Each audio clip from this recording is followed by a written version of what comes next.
ఈ మధ్యకాలంలో సంతానోత్పత్తి కోసం అధునాతన టెక్నాలజీ అయితే అందుబాటులోకి వచ్చేస్తుంది. ఈ క్రమంలో తమని ఆశ్రయించిన వారికి అండగా నిలవాల్సిన ప్రైవేట్ హాస్పిటల్స్ లాభార్జనే ధ్యేయంగా ముందుకు సాగుతూ రోగుల జీవితాలతో ఆడుకుంటున్నారన్న ఆరోపణలు అయితే రోజు రోజుకు పెరిగిపోతూ ఉన్నాయి.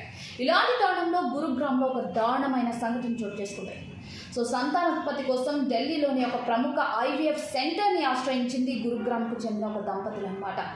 ఆ దంపతులకి ఆల్రెడీ 2 కుమార్తెలు ఉన్నారు. ఇంకా పిల్లల్ని కనాలని చెప్పేసి, కుటుంబాన్ని ఇంకా పెంచుకోవాలని చెప్పేసి 2024లో ఢిల్లీలోని ఒక ఐవీఎఫ్ సెంటర్ని అయితే ఆశ్రయించారనమాట.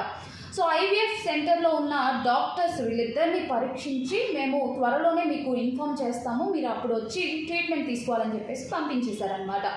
కరెక్ట్గా 2025 మే నెలలో వాళ్ళు ఆ దంపతులకు ఇన్ఫామ్ చేసి మీకు త్వరగా రండి, 5 ఆరోగ్యకరమైన ఎంబ్రయోలు సిద్ధం చేస్తాము, మీకు ట్రీట్మెంట్ స్టార్ట్ చేసేస్తామని చెప్పేసి వాళ్ళకి పిలిపించారనమాట. వాళ్ళు వచ్చారు. వాళ్ళు వచ్చిన తర్వాత ఆ మహిళ యొక్క గర్భాశయంలో మొత్తం 3 ఆరోగ్యకరమైన ఎంబ్రయోలను అయితే ప్రవేశపెట్టారనమాట. కరెక్ట్గా ఈ ఇయర్ అంటే 2026 జనవరి 5న ఆ మహిళకి 2 కవల బాలికలు జన్మించారనమాట. అంతా అయిపోయింది, బాగానే ఉంది, 2 పిల్లలు కూడా ఆరోగ్యకరంగా ఉన్నారు. కానీ ఆ పిల్లలు ఎదిగే కొద్దీ ఒక డిఫరెన్స్ అయితే కనిపించిందనమాట. ఆ పిల్లలకున్న పోలికలు తమకు అసలు పోలి లేవని తేలిందనమాట. ఆ దంపతులకి ఆ పిల్లలకి అసలు పోలికలే లేవన్నమాట. దాంతో వాళ్ళకి డౌట్ వచ్చి DNA టెస్ట్ చేయించారు. అంతే, షాక్. ఎందుకంటే ఆ 2 పిల్లలు తమకి రక్త సంబంధం లేదని తేలిందనమాట. 2 పిల్లల యొక్క డిఎన్ఏలు కూడా డిఫరెంట్ అనమాట. ఒక పాప యొక్క డిఎన్ఏ ఇంకో దాతది, ఇంకొక పాప యొక్క డిఎన్ఏ ఇంకొక దాతది అనమాట.